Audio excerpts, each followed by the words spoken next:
So good morning, everybody. I greatly appreciate you all coming here and taking time out of your busy days and what's really a beautiful summer day that you could be, swimming in the pool off to my left here, your right. This is a really joyous occasion for us. So over the last 18 months, for those of you that don't know, my office, Easton's Department of Community Engagement and Programming, has focused how we can better serve Easton residents and better achieve our mission of helping people live healthier, happier lives. With this mission in mind, we considered how we can better serve all residents, not just the residents we've historically interacted with, but all residents. We wanted to do this by expanding our reach and building an engaged community, and that's no small task. It takes commitment from staff and partners alike. Thankfully, we made some friends along the way. They joined us in this journey as it took form and are embracing our goal. Are embracing our goal of finding the folks who might be on the outside looking in.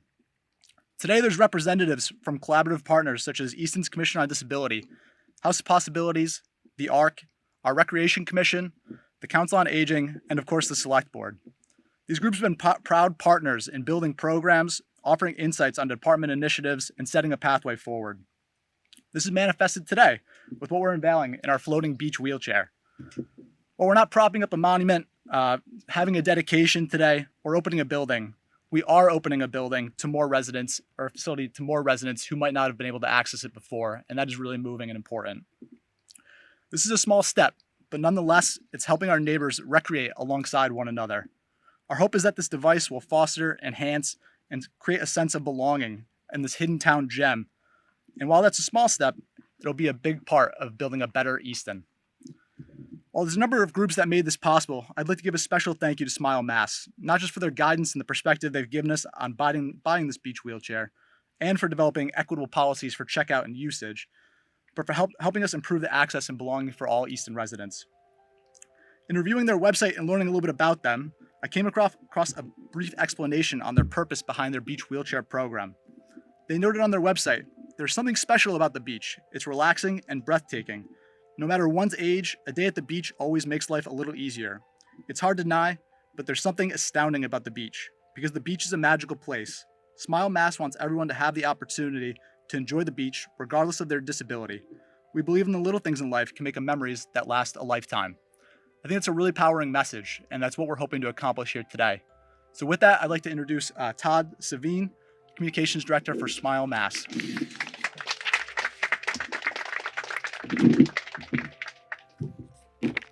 Thank you. Appreciate you being here today. My pleasure.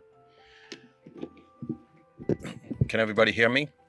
I've always said I've never found a microphone that I don't like, so bear with me if this goes into my comedy routine. I'll try to keep it focused on the issue at hand.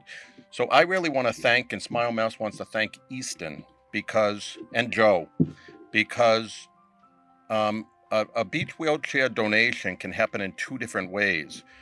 One, we go out to the town and we say, we have this program, do you want to be a part of it? And then the way Easton did it, you folks saw you had a need and you reached out to Smile Mass to fill that need. That to me is even more exciting than the alternative, because obviously, and based on Joe's speech, you understand that the disabled community are still part of our community, and we need to work with them and service them in order to make the community whole. I often think to myself, a person with a disability doesn't sign up for that. They don't lobby for it. They're just born perhaps with a body that doesn't work the same way that yours and mine do. But it doesn't mean that they shouldn't enjoy the same things that you and I enjoy. And I've been involved with the disabled community since about 2008, when I began writing books. I've written about 70 books about the disabled community. Some you've heard of, most you have not. I wrote for Dick and Rick Hoyt, the father-son marathon team. So for me, it's been a choice to become involved with this community. And it seems like it's the same for Easton as well, that we see them as people. The Smile Mass goal is providing families, raising children and adults with disabilities to live happy, healthy lives through education, recreation, and vacation opportunities. The beach is one of those places that without any with accessibility being the only hindrance, someone with a disability can enjoy the beach just like you and I. Smile Mass was founded 14 years ago by two mothers of disabled children. They started off by building a handicap accessible playground in Sudbury. And I think in your speech, Joe, you made the mention on the outside looking in. And that's kind of what happened. Lottie showed up with Nicholas at the playground, and it was not accessible.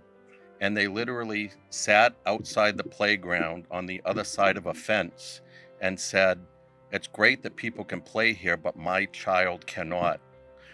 Lottie's original plan was to erect an accessible swing on the existing playground. And the town said, no, we don't have provisions for that. You can't do that. I like to think that today, if the same thing happened in Easton, there would be a way to make it happen, but there wasn't in 2008. And so Lottie raised the funds with many other townspeople to build a playground. It's the first universally designed playground in the state of Massachusetts, and many other playgrounds have emerged from that. And then other programs began. The one I'm most excited about is the Floating Beach Wheelchair Program. We've now donated 180 floating beach wheelchairs around New England. I'm going to reiterate, this one we didn't really donate. We helped helped make it happen. But as I said to someone earlier, we also have the Floating Beach Wheelchair Award that Smile Mass gives. So I urge Joe in the town of Easton to consider this for 2025. There's an application that I'll send you, and in 2025 it would give us great joy to award you guys the second beach wheelchair for the town of Easton. Somebody had mentioned the Y might need it, but I'm sure you can think of a place that would benefit by it. This is a wonderful first step in accessibility. I have a feeling, based on the little bit I know, that this is not the last step towards accessibility. And we're just honored to be a part of this, and thank you and the town of Easton for opening up your world to the disabled community. Thank you.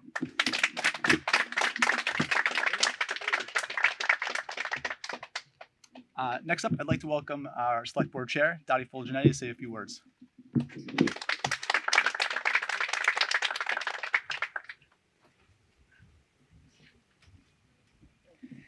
What a wonderful day this is. These are the things that make the Select Board so happy, to come to things that we've talked about, that we've seen, and it really comes to fruition. I'm honored to serve with the Commission on Disabilities in Easton, and we've talked about ways that our community can be more welcoming to everyone. And so just to kind of step back a little bit, when I was a little kid, I used to go to the Cape, and in my cousin's neighborhood, there was a family called the Diomedes. Like, I'm talking when I was like 9 or 10 years old. I remember them, but I never really thought like the connection points that you have in life. So as I got older and I saw them on Facebook, I realized that Lottie married into the family and they had a disabled child. And I thought it was really interesting that they had this floating beach chair. I'd never heard of it before. I knew about the accessible playground that they had done back when that wasn't really happening. And just kind of thought of ways, where can that be incorporated? I tried in other places outside of Easton, in other roles that I have. It just never worked out. So when Joe was hired, one of the things that he talked about that I really thought was great is he really cared about accessibility to all our programs for all ages, all abilities, and being a welcoming environment. These are priorities for the Select Board and everything that we do also. So I thought it was a great match. And when Joe started coming to the Commission on Disability meetings, we talked about ways that we could be more inclusive, and this came up. And I was really excited to be able to make that connection. So I'm really grateful to the Diomedes family for all of their advocacy in many different ways over the years. The impact that they have made is incredible. I'm so glad that Joe was able to facilitate this, that Matt from the Commission on Disability, his leadership, and all the members of the commission, CPAC, there's so many people to thank in this. And I just want to say that this really exemplifies what Easton stands for, is being a welcoming and inclusive community. And thank you for everyone for being here today.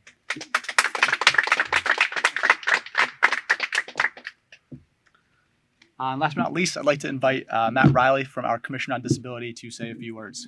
Thanks, Matt. So fortunately, I can report that brevity is one of my strengths, and I have never met a microphone that I like. So I will be very, very quick in my remarks. I just want to thank Joe and Dottie specifically for reaching out to the commission about this project, and for Dottie's participation in the commission meetings. Her support is unwavering. She's there. She helps us through all of the logistical issues that we ever have as a commission. She has great ideas, and she helps us to connect to resources to really make Easton the type of place that is accessible for everyone. I also want to thank Joe so much for his energy and passion towards this. He's come to us with multiple ideas. He's brought us together as a community, and I think it's really going to help us advance everything that we do. And lastly, I just want to mention, I've seen the impact that a chair like this can have, giving someone access to an area that they didn't have before. And I'm just so proud that we as a town have dedicated to this. And we'll continue to put resources to make sure that every area of our town is accessible to every resident across all different abilities, neurodiverse conditions, all different things that we may experience as human beings. So very, very happy for the group and proud of this group effort. And thank you everyone for coming.